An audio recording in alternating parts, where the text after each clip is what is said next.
So there are 10 strategies that each of these people shared in common.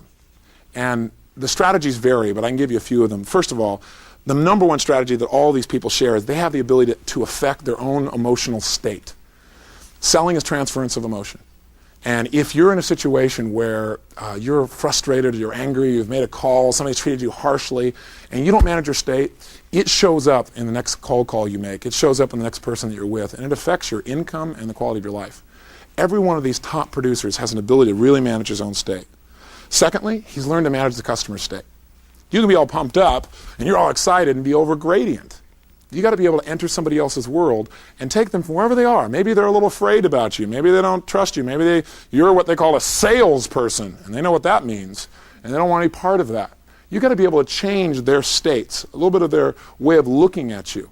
And we're going to teach you ways of doing it, not by learning just a bunch of words, but how to do it by using nonverbal techniques, the way you use your voice, the way you gesture, the way you look at them, by the questions that you ask them. What are some ways that you can trigger them to immediately change the way they feel without them even knowing you're the source of it, in order to support them in feeling better and being able to really hear your message? Thirdly, what you really got to be able to do is have strategies for preparation. Most salespeople have call reluctance, and call reluctance just says, if somebody's reluctant to make a call, what they're saying to me is they're not prepared. See, I have no problem with call reluctance, not because I'm this stud, although I am. No, seriously. Because I know who this person is and I'm calling on. So I have no reluctance because they're a friend. I've got an idea of who they are. What are they about? I try and find out from the people I'm getting referrals from, what is the core of this person? What is their life about? And what do I like about that?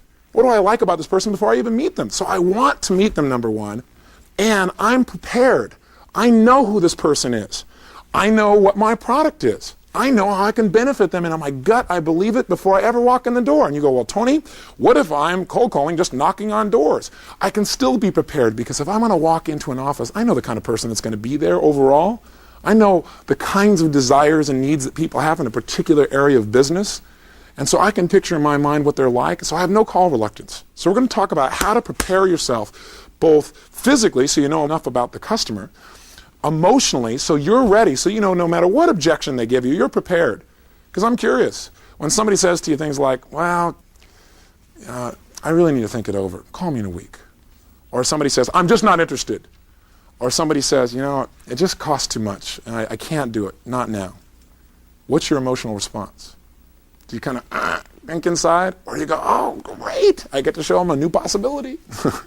Right? That's what I want you to have. And I want you to have tons of ways to change it, not just this one close you've learned.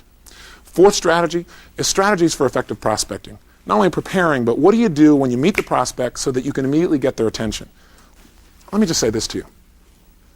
I don't want to just have you learn how to sell. I want you to learn how to enjoy selling. There's a big difference. In my life, it used to be, my goal was to achieve things.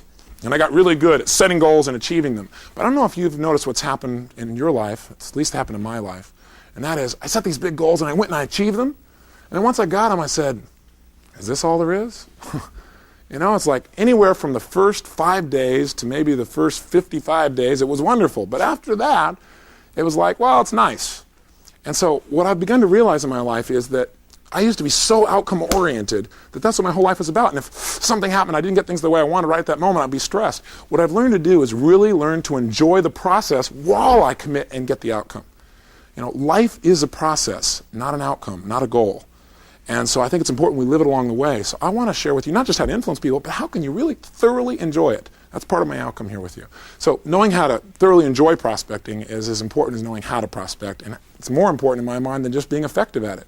Be effective and enjoy it. Fifth strategy I've got here for you is the strategies of building trust. How do you walk in to a stranger in a couple of moments and absolutely have this person bond with you, feel like they're your best friend? And all of these top salespeople have that ability, and they do it in a variety of ways, and we're going to offer those for you. Sixth strategy I got for you here is ways to create interest that lasts not just the initial moments, but will last throughout your sales presentation, so they want to hear what you have to say. Because one of the biggest mistakes that these top producers say they see other salespeople make is they start to go in their presentation before they've really built any real interest. The prospect is not interested yet. They got a meek level of interest. The top producers make them hungry to hear what they're going to say before they ever begin to actually speak about it. Seventh strategy rather, is strategies for qualifying the prospect. What I want to teach you in terms of qualifying is not to find out do they have any money, not to find out how many bedrooms and how many baths they have, not to find out what their past policies were like.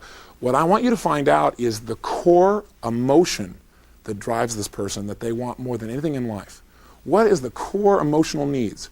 What I call is their emotional reasons for buying right now. What would be the most intense emotional need this person has in life? And then teach them how to get that need met through your product. What is a hurt, an emotional need that they have that they want to heal? I believe that selling really is finding a need and interest somebody has, turning it into a real need, and disturbing the prospect, letting them get the feeling that, hey, I don't have this and I want to have this be a part of my life, so that they're motivated, because I believe selling is motivation. And so the process of really finding out someone's deepest needs is what I call qualifying. Next strategy, a strategy for really giving them the way to justify buying. You know, it's not enough to get somebody emotionally excited or like they really want it. They got to be able to, after they get emotionally excited, they got to be able to justify it. Have you ever had a product like, God, you were really excited about it and you really wanted it, but you just didn't do it? I would suggest to you the reason was because you couldn't justify it. And these people who are the best persuaders have incredible strategies for showing people how to justify being able to do almost anything. By the way, if people are motivated enough, they'll help you to justify for them.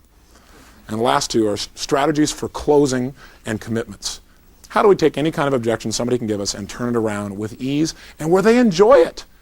The top persuaders do not answer objections. They take people's objections and they convert them into questions.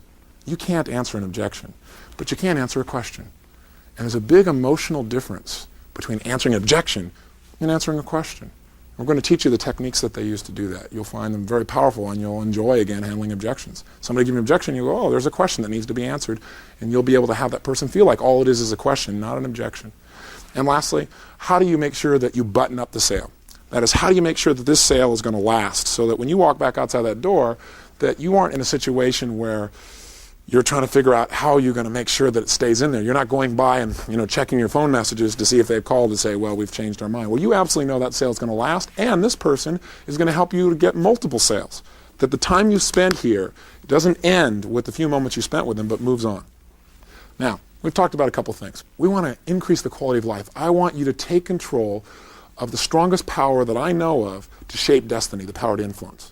And we've said that what it's going to take is some initial impact. We said it's going to take some repetition, some utilization. You'll begin to integrate it, and then you just got to keep reinforcing it because you got to make sure you daily condition yourself to succeed. We said that we're going to go from maybe not even knowing how to do some of this stuff, and in the beginning modes where we're not very good at it, we're kind of like working for conscious competence. It might not feel real good, but we're going to hang in there until we get unconsciously competent because we're absolutely committed. I hope by now you've made the decision to master this material. If you haven't, decide now whether you're going to or not. And if you decide not to, that's okay with me. But I think the person that will be cheated will be you. Decide that you'll do whatever it takes.